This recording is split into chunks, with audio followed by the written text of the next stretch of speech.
as in with any kind of legislation, obviously we go through our process, we listen, we take into consideration different points of views, we learn by having conversations with experts, and here we are. I think that the particular substitute bill that Councilmember Reamer has introduced, and I second it, contains what I believe to be a combination of approaches, both with what the T&E committee decided and then what some of us feel are important elements of this bill. There's a lot to say. Obviously, a lot has been said already. I have personally have appreciated and I have enjoyed receiving many letters in Spanish and calls in Spanish to my office. I've spent a lot of time responding to these letters and these phone calls, and spent a lot of time explaining the substance of the bill. Particularly, I recall a mom who called me and said, "Oh my gosh, Councilmember Navarro, I was told that you will move forward with this ban, and now my children will be bitten by mosquitoes and I can't do anything about it." And so I proceeded to explain to her exactly what the bill intends to do. And at the end, I asked her, "Y ahora qué piensa usted?" And she said, "I am in full support because the health of my family is number one, and the health of our children is number one. There is nothing that we can do, regardless of your income, if you don't have your health." And that was her response.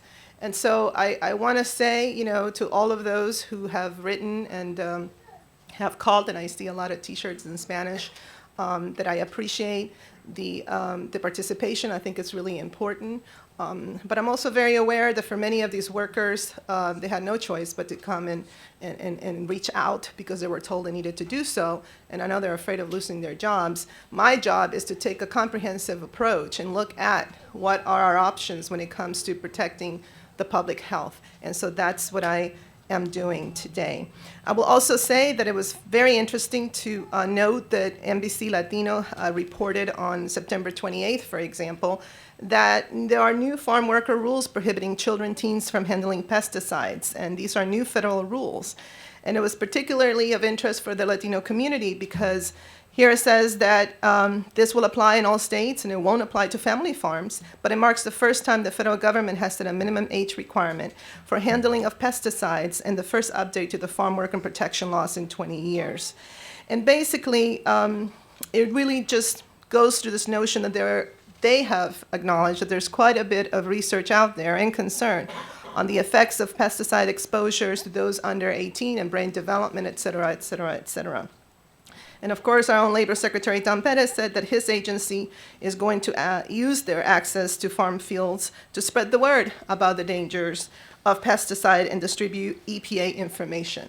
So, of course, it is very true. This county council has on many occasions led the federal government on so many different policy directives because we don't have time to wait for the federal government to act. And even though EPA seems to be moving forward, and even the Department of Labor has recognized, especially when it comes to migrant communities and low-income communities, that environmental justice is a big deal. And that, local jurisdictions need to do everything possible, in my humble opinion, to safeguard those kinds of health protections. And so, no, I don't live in Tacoma Park, but I am very mindful of what it means, especially to these communities, for us to at least provide some sense of protection. The clerk will please call the roll on Bill 5214. Mr. Elrich? Absolutely, yes. Mr. Elrich votes yes. Mr. Hucker? Yes. Mr. Hucker votes yes. Mr. Berliner? No. Mr. Berliner votes no. Mr. Rice? No. Mr. Rice votes no. Mr. Reamer? Yes. Mr. Reamer votes yes. Ms. Navarro? Yes. Ms. Navarro votes yes. Mr. Katz? No. Mr. Katz votes no. Ms. Florine? Yes. Ms. Florine votes yes. Mr. Leventhal? Mr. Leventhal votes yes. Bill 5214 is adopted on a 6-3 vote.